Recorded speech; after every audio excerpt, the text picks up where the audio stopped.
જય શ્રી કૃષ્ણ. અન્નપૂર્ણા.com ચેનલમાં તમારા બધાનું સ્વાગત છે. આજે હું લઈને આવી છું ગોળ કેરીનું મીઠું અથાણું. એના માટે મેં અહીં 1 કિલો રાજાપુરી કેરીને ધોઈ ટુકડા કરી અને બોરો દઈને રાખેલી છે, જેમાં 2 ચમચી નમક અને 1 ચમચી હળદર નાખેલી છે.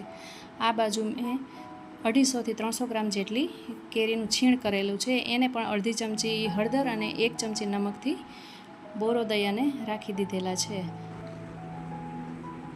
હવે મેં 1 કિલો ગુંદાને સરસ મજાના ધોઈ કોરા કરી અને રાખેલા છે. હવે એના આપણે ભાંગી અને ઠળિયા કાઢીશું આ રીતે, અને એને પણ હળદર મીઠાથી એની ચીકાશ કાઢી લેશું. તો આ રીતે એને ભાંગી એની અંદરનું ઠળિયું કાઢી અને હળદર અને મીઠું ગુંદામાં આ રીતે નાખી અને તેનો ચીકાશ કાઢી લેવાનો છે. મેં અહીંયા આખા ગુંદા રાખેલા છે, જેથી કરીને અંદર મસાલો સરસ ભરાય.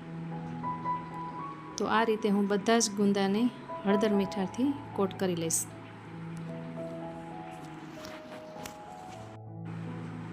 તો આ રીતે બધા જ ગુંદાને મેં ઠળિયા કાઢી અને અંદરની ચીકાશ કાઢી લીધેલી છે.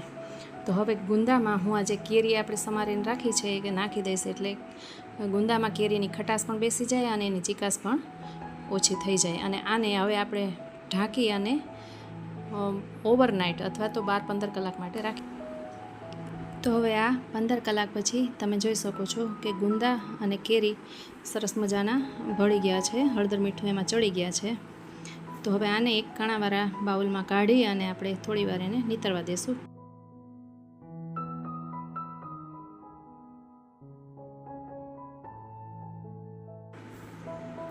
અહીં આપણે ખમણને પણ સરસ મજાનું નીતારી અને સૂકવી દઈશું. બસ આ રીતે બધું જ પાણી એમાંથી કાઢી લેવાનું છે.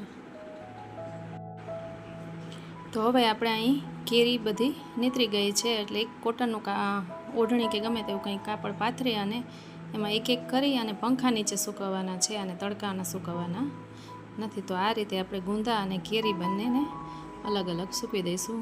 મિત્રો, મેં ગુંદામાંથી અહીં અંદરથી પણ મેં લૂઈ લીધેલા, જેથી કરીને થોડી ઘણી ચીકાશ હોય તો એ પણ નીકળી જાય. અને બીજી બાજુ આપણે ખમણને પણ અહીં પોળું કરી દઈશું પંખા નીચે આ રીતે, એટલે બંને સાથે સુકાઈ જાય. તડકે નાખવાના નથી, બસ આ રીતે અલગ અલગ કરી અને પંખા નીચે સૂકવી દેવાનું છે.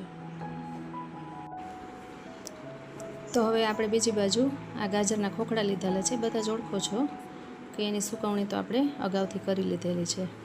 તો આ 150 ગ્રામ જેટલા ગાજરના ખોખડા છે અને 100 ગ્રામ જેટલી ખારેક છે, જે મેં ઠળિયા કાઢી અને રાખી દેલી છે. હવે આ બંનેને જે કેરીનું ખાટું પાણી વધેલું છે એમાં આપણે 2 કલાક માટે પલાળી દઈશું.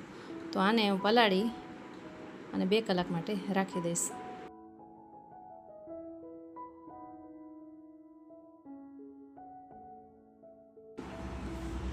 તો હવે તમે જોઈ શકો છો કે 2 કલાક પછી ગાજરના ખોખડા પર સરસ પલળી ગયા છે.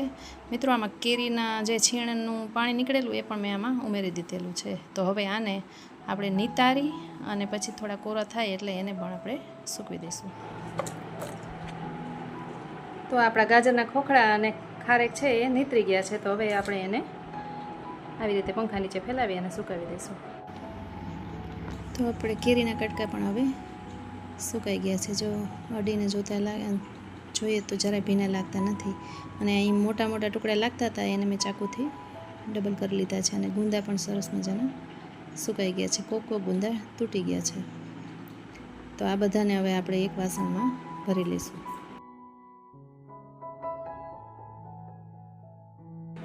કેરીનું છીણ પણ સુકાઈને સરસ મજાનું કોરું થઈ ગયું છે. જો મુઠ્ઠી વાળતા હાથમાં જરાય પાણી આવતું નથી. તો આને પણ આપણે એક વાસણમાં ભરી લઈશું. તો અહીં ગાજર અને ખારેક પણ આપણે સુકાઈને સરસ કોરા થઈ ગયા છે. તો એને પણ એક વાસણમાં કાઢી લઈશું.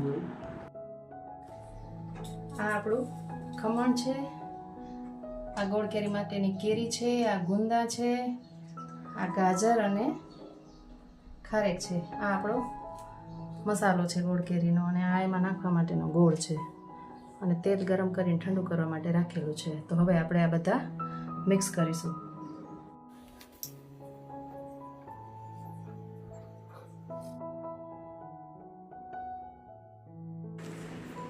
તો હવે પોળા વાસણમાં આપણે તૈયાર કરેલો ગોળ કેરીનો મસાલો ઉમેરીશું. મિત્રો, આ ગોળ કેરીના મસાલાની રેસીપી પણ મેં શેર કરેલી છે, જેની લિંક તમને ડિસ્ક્રિપ્શન બોક્સમાં આપી દઈશ, જોઈ લેજો. ને અહીં 1 કિલો ગોળ લીધેલો છે. 1 કિલો કેરી હોય તો એમાં 1 કિલો ગોળ જોઈએ. તમે વધારે નાખવો હોય તો નાખી શકો છો. અને આને આપણે ગોળને સરસ હાથથી મિક્સ કરી અને ખમણ એમાં નાખી અને સરસ મેળવી લઈશું.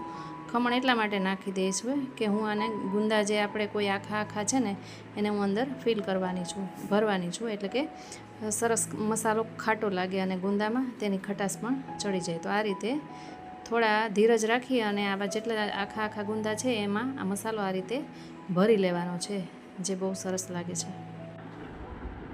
તો આ રીતે આપણે બધો જ મસાલો ગુંદામાં ભરી લીધેલો છે. તો હવે આપણે ગાજરના ખોખડાને ખારેકને નાખીશું.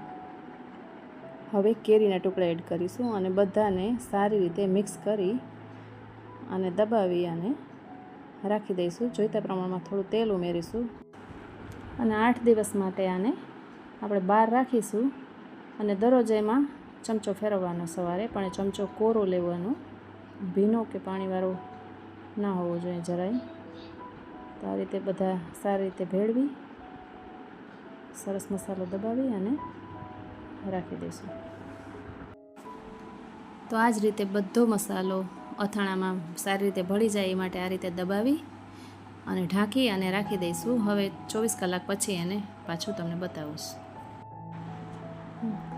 24 કલાક પછી હવે તમે જોઈ શકો છો કેવું સરસ મિક્સ થઈ ગયું છે અને ગોળ પણ અંદર પીગળી ગયો છે અને તેલ પણ થોડું છૂટું થયું છે. તો મિત્રો, હવે 8 દિવસ પછી મારું અથાણું બરણીમાં ભરવા માટે રેડી છે. અને એમાં તેલ જેટલું આપણે નાખ્યું હતું એ પણ બધું છૂટું પડી ગયું છે. વધારે તમારે જોઈએ તો બરણીમાં ભરી અને પછી એમાં તમે વધારે તેલ ઉમેરી શકો છો. તો બસ આ રીતે બધું અથાણું બરણીમાં નાખી દઈશ અને ઉપર થોડુંક તેલ નાખી દઈશ. જો મિત્રો, મારી રેસીપી તમને ગમતી હોય તો મારી ચેનલને લાઈક કરો, શેર કરો અને સબસ્ક્રાઈબ કરો. Thank you.